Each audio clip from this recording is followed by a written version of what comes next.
And Joseph had been taken down to Mitzrayim, and Potiphar, an officer of Pharaoh, captain of the guard, a Mitzrite, bought him from the Ishmaelites who had taken him down there. And it came to be that Yahweh was with Joseph, and he became a prosperous man, and was in the house of his master the Mitzrite. And his master saw that Yahweh was with him, and that Yahweh made all he did to prosper in his hands. So Joseph found favor in his eyes, and served him, and he appointed him over his house, and gave into his hand all that he had.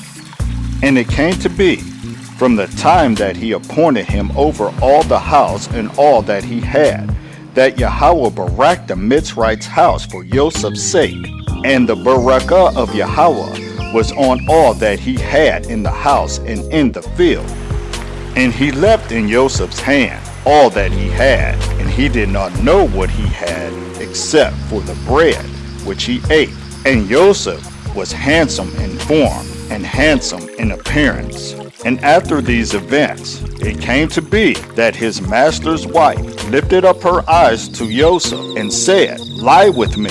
But he refused and said to his master's wife, "Look, my master does not know what is with me in the house, and he has given into my hand all that he has. No one is greater in this house than I, and he has not withheld whatever from me but you, because you are his wife. And how shall I do this great evil and sin against Elohim?" And it came to be, as she spoke to Joseph day by day, that he did not listen to her, to lie with her, to be with her. And it came to be on a certain day, when Joseph went into the house to do his work, and none of the men of the house was inside, that she caught him by his garment, saying, "Lie with me." But he left his garment in her hand, and fled and ran outside. And it came to be, when she saw that he had left his garment in her hand and fled outside, that she called to the men of her house, and spoke to them, saying, "See, he has brought into us an ivory to mock us. He came in to me to lie with me, and I cried out with a loud voice. And it came to be, when he heard that I lifted my voice and cried out, that he left his garment with me, and fled and went outside. And she kept his garment with her until her master came home. And she spoke to him these same words, saying, The ivory servant whom you brought into us came into me to mock me. So it came to be, as I lifted my voice and cried out, that he left his garment with me and fled outside.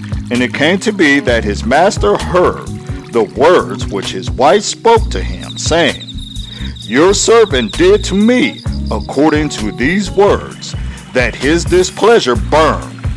Then Joseph's master took him and put him into prison, a place where the sovereign's prisoners were confined, and he was there in the prison.